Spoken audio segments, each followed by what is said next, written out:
لونڈیوں کے ساتھ جنسی تعلقات کی اجازت کیوں دی گئی جبکہ اسلام خود سیکس ڈسپلن پر کا پرچار کرتا ہے، اور لونڈیوں کی خرید و فروخت کیا ہیومن رائٹس کی وائلیشن نہیں ہے؟ یہ مسئلہ ذرا ٹیڑھا ہے۔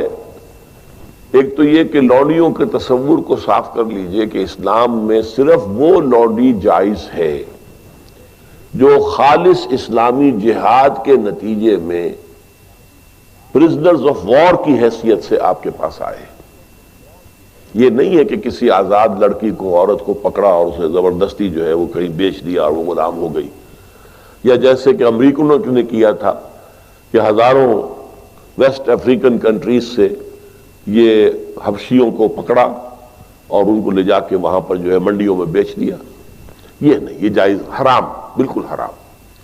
البتہ ایسی اگر شکل ہے کہ جنگ ہو رہی ہے آپ کے اور کفار کے مابین، اب اس میں جو پی او ڈبلیوز آ گئے ہیں، دو راستے ہیں، یا تو کنسنٹریشن کیمپس میں رکھیں گے انہیں، وہ آپ کی معیشت پر بہت بڑا بوجھ ہو جائے گا، اور پھر ان کی زندگی بھی اب نارمل ہوگی۔ وہاں نہ مرد کے لیے کوئی امکان ہے کہ کوئی اس کی جو ہے طبیعت کے اور جنسی تقاضے پورے ہو سکے، نہ عورت کے لیے امکان ہے۔ اس کے لیے اسلام نے تجویز کیا کہ انہیں معاشرے میں تقسیم کر دیا جائے، ڈسپرس کر دیا جائے۔ معاشرے میں جائیں گے، وہ کسی کا غلام بن گیا ہے، کسی کی لونڈی بن گئی ہے۔ اب ان کو حکم دیا گیا جو خود کھاتے ہو وہ انہیں کھلاؤ، جو خود پہنتے ہو وہ انہیں پہناؤ، اور ان سے اگر کوئی سخت کام لینا ہو تو اس میں خود بھی شریک ہو جاؤ۔ انہیں یہ احساس نہ ہو کہ چونکہ ہم غلام ہیں تو ساری سختی ہم پر ہی ہے۔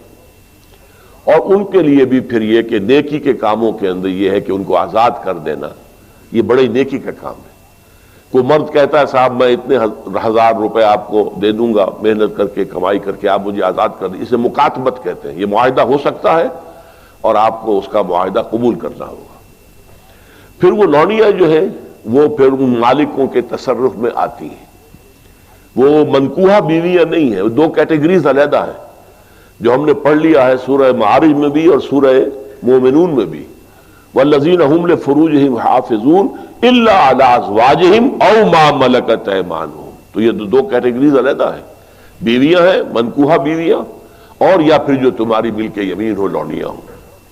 میں نے بتایا کہ ملک یمین اگر اس کے ہاں بچہ ہو گیا تو اب وہ ام ولد ہے، آپ اسے بیچ نہیں سکتے، وہ اب آپ ہی کے ہاں رہے گی۔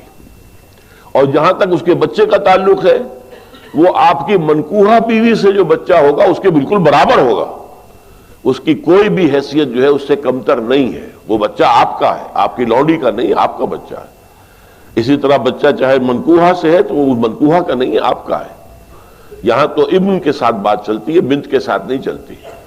کس کا باپ کے حوالے سے بات چلتی ہے بات۔ تو اس اعتبار سے حل کیا گیا اس مسئلے کو ایک خاص انداز میں، اور اس انسٹیٹیوشن کو ختم نہیں کیا گیا۔ قرآن مجید میں جیسے تدریجاً شراب حرام کر دی گئی، تدریجاً سود حرام کیا گیا، اسے بھی حرام کیا جا سکتا تھا بالآخر، لیکن نہیں کیا گیا۔ اس کی وجہ کیا ہے؟ میرے خیال میں یہ ہے کہ اس دنیا کے آخری دور میں جس کا اب آغاز ہو رہا ہے، خالص اسلامی جہاد بھی ہوگا، کفار کے ساتھ جنگیں ہوں گی، مقابلے ہوں گے، اور اس میں پرزنرز آف وار کے لیے یہ راستہ جو ہے کھلا رکھا گیا ہے تاکہ اس وقت جو ہے سچویشن صحیح تو طریقے پر اس کو حل کیا جا سکے۔